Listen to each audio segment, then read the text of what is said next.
The colony world lay in silence, and within that silence lived a man who once carried the weight of entire armies on his shoulders.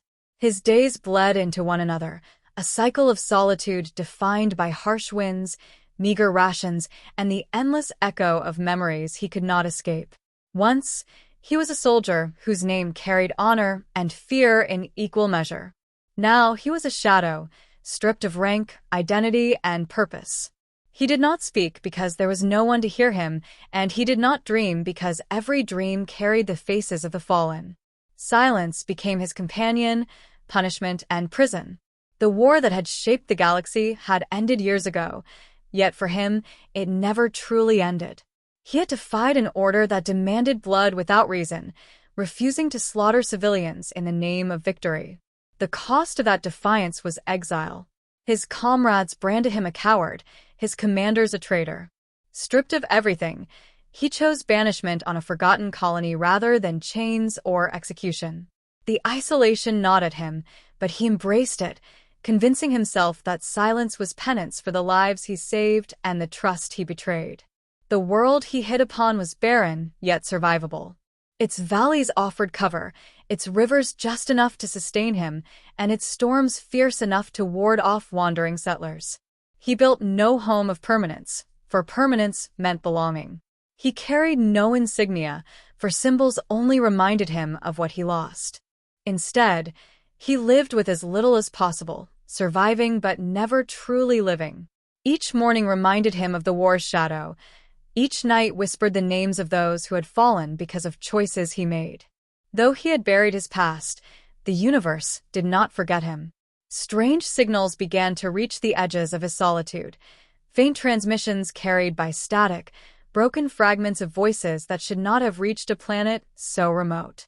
At first, he dismissed them as echoes of old satellites or the hallucinations of a weary mind. But the signals grew clearer, sharper, carrying tones that hinted at pursuit. His instincts, dulled by years of isolation, stirred again.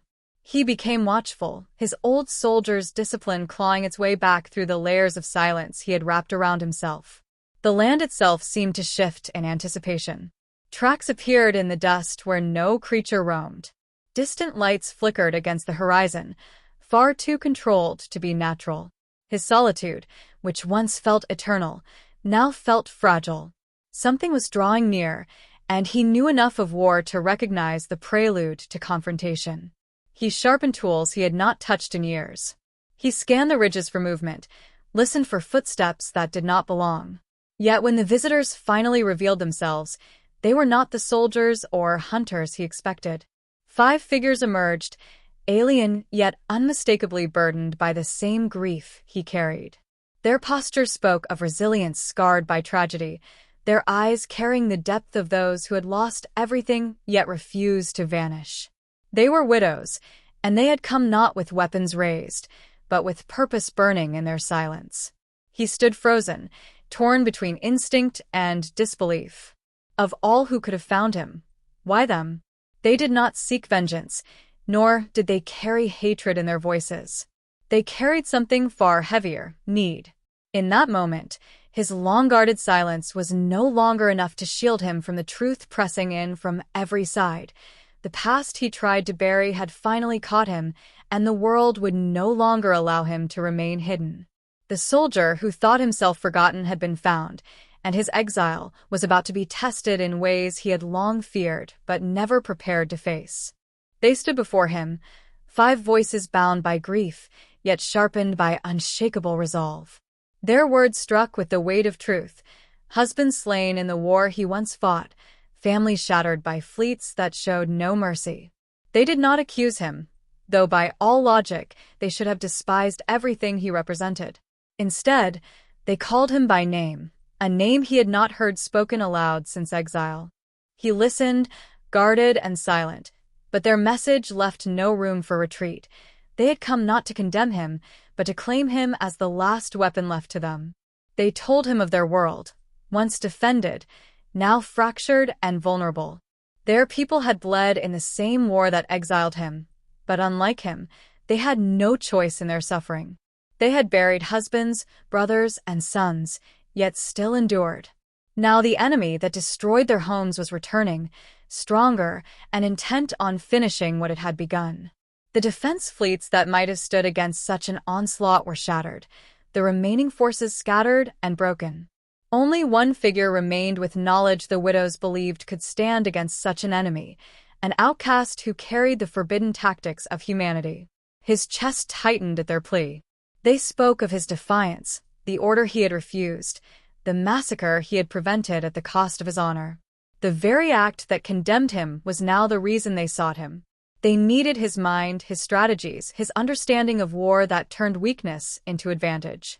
To them, he was not a traitor. He was survival. Yet he recoiled from their words, each sentence driving a blade deeper into wounds he had spent years hiding.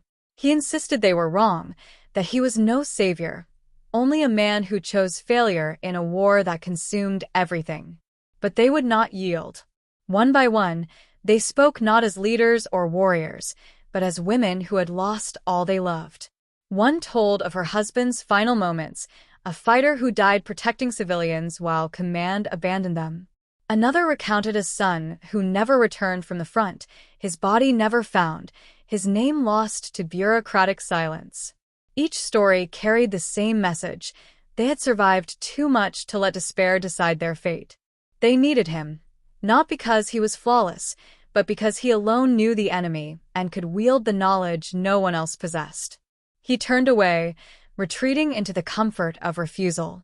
His silence, his exile, his guilt, these were shields against the weight they tried to place on his shoulders. He told them they sought a ghost, that the man they wanted no longer existed. They deserved better than a broken soldier who had already failed those who trusted him. Yet as his words fell, their eyes did not waver. They did not see a coward. They saw the only path left. When at last they departed, the ground felt heavier beneath his feet. Their figures faded into the distance, but the echoes of their voices remained, refusing to be buried in the quiet he once cherished. For the first time in years, the silence felt suffocating. He had told them no, but in their eyes he had seen truth he could not escape. They would fight alone if he did not rise, and alone they would perish. The burden he had long fled now pressed against him with undeniable force. He could not unhear their plea, nor could he ignore the reality it carried. His exile was no longer just his own. It now threatened to become their grave. He awoke to the sound of static breaking across the quiet sky, an intercepted transmission carrying a name he knew too well. The fleet that once burned worlds was returning. The denial he clung to crumbled beneath the weight of that truth. His silence had protected no one. His exile had spared nothing. The widows had been right, and if he did nothing, their people would be erased as easily as those he once failed to save. The choice that haunted him was no longer his alone. He gathered what little he owned and set out, no longer fleeing but seeking them. They met him with cautious eyes, unsure if he had come to mock their desperation or answer it. But when he spoke, his voice was steady with the weight of finality. He would stand with them. He would fight.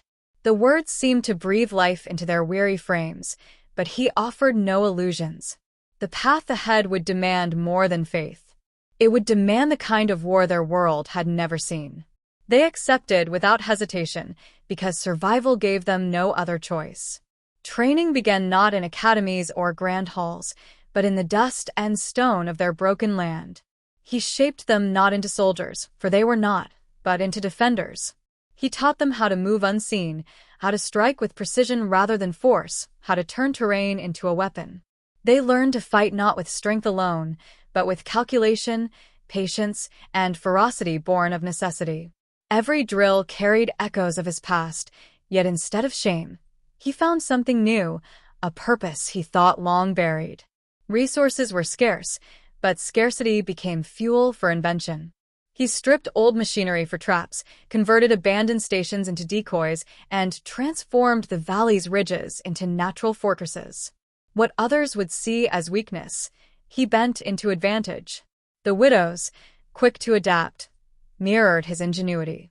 Where one saw ruin, another saw opportunity, and together they turned desperation into strategy. In their resilience, He saw the very spark that once defined humanity itself, the refusal to bow even when the odds mocked them. Day by day, the bond between them deepened. They were no longer 5 pleading figures at the edge of his exile. They were comrades, their grief tempered into strength, their will aligned with his own. They listened not out of duty but out of trust, and he led not for redemption but because they deserved a chance at life. Through them, he felt the weight of exile lifting, replaced by the heavy but welcome burden of responsibility. As their preparations neared completion, the enemy's presence no longer whispered, it loomed. Sensors screamed of incoming vessels, their formation vast and merciless. The air trembled with the certainty of destruction. Yet this time, he did not retreat into silence.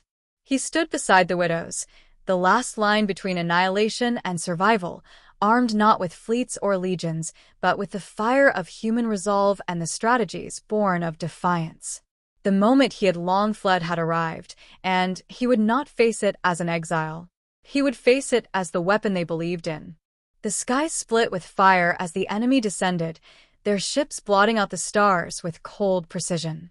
Against such power, hope should have withered, yet in the hearts of those who stood beside him burned a defiance no fleet could smother. The first strikes fell, earth and stone shattered, but the widows did not falter. They had prepared for this, every trap laid, every plan sharpened through his hand. Where the enemy expected weakness, they met resistance, not of numbers, but of will. The war machine that once crushed civilizations found itself bleeding against a people it had dismissed. He orchestrated the defense like a conductor, each movement calculated to sow confusion.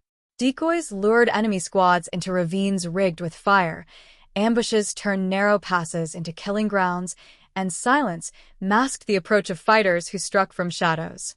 What the enemy believed uninhabited became a battlefield sculpted by human cunning. They came with overwhelming force, but numbers availed little against minds that bent chaos into strategy. He did not fight to win glory, but to buy survival, and in that clarity lay his strength. The widows fought as though the ghosts of their husbands stood at their backs. Their grief fueled their strikes, their trust in him steadied their hands. What began as desperation transformed into ferocity, and each victory, no matter how small, proved that they were more than victims. They had become warriors shaped not by tradition, but by necessity. Through them, his burden was no longer exile, it was command, and he bore it without hesitation. The battle dragged on, brutal and unrelenting. He moved where the fight was thickest, not because he sought death, but because he knew his presence anchored them. Blades clashed, gunfire roared, and in the chaos he felt wounds reopen, blood soaking into the dust of a world he had once sworn to leave behind. Yet he pressed forward, each strike another promise kept, each breath another refusal to yield. Pain could not break him, not while their survival depended on his strength. When the enemy finally faltered, retreating under the weight of unanticipated resistance, silence returned, but it was no longer the silence of exile.